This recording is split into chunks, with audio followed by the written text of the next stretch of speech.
Australia's Outback contains the largest known global reserves of the element lithium, a key component in batteries. Australia is to pump hundreds of millions of dollars into boosting industries that mine rare earth minerals crucial to smartphones, solar panels, and electric cars in an attempt to counter China's domination of global supplies.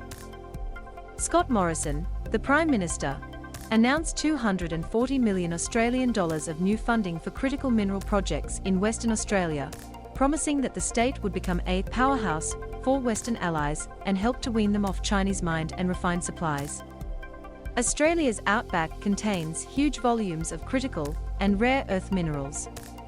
It has the largest known reserves of lithium, which is a key component in batteries, and is the fourth largest producer overall of rare earths used in modern technology. However, it has lagged behind on production, partly because of